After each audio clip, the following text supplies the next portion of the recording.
সে যেসব চ্যানেলে 0 সাবস্ক্রাইবার রয়েছে বা যেসব চ্যানেলে 6টা 5টা 10টা 100টা সাবস্ক্রাইবার রয়েছে, অর্থাৎ ছোট চ্যানেল, সেসব চ্যানেলে কিন্তু ইউটিউব কমিউনিটি ট্যাবটা কিন্তু আনলক করে দিচ্ছে। আগে নিয়ম ছিল 1000 সাবস্ক্রাইবার হলে কমিউনিটি ট্যাব পেজ পাওয়া যেত। আর কমিউনিটি ট্যাব পেলে কিন্তু আমরা ছবি শেয়ার করতে পারতাম, তারপর ভোট গ্রহণ করতে পারতাম, ভিডিও লিঙ্ক শেয়ার করতে পারতাম, আমাদের চ্যানেলগুলোকে প্রমোট করতে পারতাম। কিন্তু বর্তমানে 0 সাবস্ক্রাইবার থাকলেই সেসব চ্যানেল কিন্তু ইউটিউব কমিউনিটি ট্যাব এনাবল করে দিচ্ছে, এমনকি ক্রমান্বয়ে এটা সবার চ্যানেলে চলে যাবে। তো বন্ধুরা দেখতে পাচ্ছেন এখানে কিন্তু আমার এই চ্যানেলে 6টা সাবস্ক্রাইবার রয়েছে। আমার চ্যানেলটা যেদিন আমি খুলেছিলাম সেদিন 3 থেকে 4 ঘন্টা পরে কিন্তু আমি কমিউনিটি ট্যাব অপশনটা পেয়ে গেছি। আমি তো অবাক হয়েছি আসলে এই আপডেটটা কিন্তু সবাই পাচ্ছে কিনা। পরে দেখলাম যে অনেকের চ্যানেলে কিন্তু আস্তে আস্তে এটা ইউটিউব দিয়ে দিচ্ছে। আপনারা কেউ হতাশ হবেন না। এটা পাওয়ার জন্য কী কী করতে হবে সেটাও জানাবো।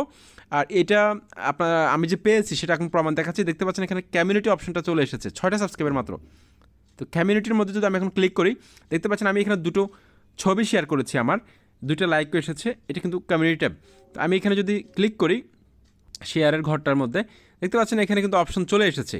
আমি চাইলে এখান থেকে ছবি শেয়ার করতে পারবো, আমি ভোট নিতে পারবো, ভিডিও লিঙ্ক শেয়ার করতে পারবো। এভাবে কিন্তু আমি চাইলে যে কোনো কিছু প্রমোট করতে পারবো, ঠিক আছে। তো কমিউনিটি ট্যাব পাওয়ার জন্য আপনার চ্যানেলে আপনি কন্টিনিউ কাজ করে যান, ভিডিও আপলোড করে যান, তারপর চ্যানেলের ডেসক্রিপশন বক্সটা লেখার চেষ্টা করবেন। তারপর হচ্ছে চ্যানেলটা একটু সাজিয়ে রাখবেন, ঠিক আছে, চ্যানেলটা একটু সাজিয়ে রাখবেন।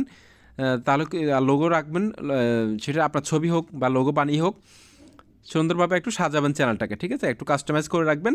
আর এগুলো না করলেও কিন্তু ইউটিউব আস্তে আস্তে ক্রমান্বয়ে দিয়ে দিবে। আর আপনি আশা করছি আপনারা যারা যারা কমিউনিটিটা পেয়েছেন তারা অবশ্যই কমেন্ট বক্সে জানাবেন, আর যারা যারা পান নাই তারা অবশ্যই কমেন্ট বক্সে জানাবেন। আর যারা এখনও পাননি তারা এই যে 3 ডট আছে ডান পাশে, 3 ডটে ক্লিক করবেন, তারপর এখানে হেল্প অ্যান্ড ফিডব্যাক এটার মধ্যে ক্লিক করবেন। এটার মধ্যে ক্লিক করে এখানে সেন্ড ফিডব্যাক এটার মধ্যে ক্লিক করবেন। সেন্ড ফিডব্যাকে ক্লিক করে এখানে আপনি লিখবেন বিস্তারিত যে আপনি কমিউনিটিটা পাননি এখনও, আপনি চ্যানেলে নিয়মিত ভিডিও আপলোড করেন, ইউটিউবের সব কমিউনিটি গাইডলাইন থেকে শুরু করে সব নিয়মকানুন আপনি মেনে চলান, ইংলিশে লিখবেন। আপনাকে কমিউনিটি অ্যাপটা যাতে দ্রুত দিয়ে দেওয়া হয় আপনি দর্শকদের সাথে ইন্টারেক্ট থাকার জন্য। তারপর এখানে উপরে সেন্ড আইকনে ক্লিক করে দিলে কিন্তু ইউটিউবের কাছে একটা মেল চলে যাবে। ইউটিউব আপনার চ্যানেলে কিন্তু খুব দ্রুত সময়ের মধ্যে কমিউনিটি ট্যাব এনাবেল করে দিয়েছে। আশা করি ভিডিওটি আপনাদের অনেক ভালো লেগেছে।